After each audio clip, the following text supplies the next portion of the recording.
పాకిస్తాన్కి సపోర్ట్ చేసిన టర్కీకి బుద్ధి చెప్పేందుకు మన ప్రధాని మోదీ గారు ఎక్కడికి వెళ్లారో మీకు తెలుసా? కెనడాలోని G7 కంట్రీ సమ్మిట్కి వెళ్తూ దారిలోని సిప్రస్ కంట్రీలో పర్యటించిన మన ప్రధాని మోదీ గారు పాకిస్తాన్ మరియు టర్కీ దేశాలకు పెద్ద షాక్ ఇచ్చారు. 2002లో అప్పటి ప్రధాని వాజ్పేయి గారి తర్వాత 23 సంవత్సరాల తర్వాత మళ్ళీ ఇప్పుడు భారత ప్రధాని ఆ దేశంలో పర్యటించారు. సిప్రస్ కంట్రీ ప్రధాని మోదీ గారిని ఆ దేశ హైయెస్ట్ సివిలియన్ అవార్డుతో సత్కరించింది.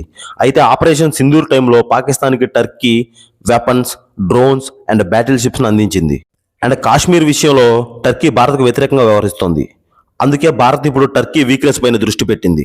1974లో సిప్రస్ కంట్రీలోని నార్త్ పార్ట్ను టర్కీ ఆక్రమించి తన ఆధీనంలోకి తెచ్చుకుంది. అయితే ఈ ఆక్రమణను ఇంటర్నేషనల్ కమ్యూనిటీ వ్యతిరేకిస్తున్న టర్కీ మాత్రం వెనక్కు తగ్గలేదు.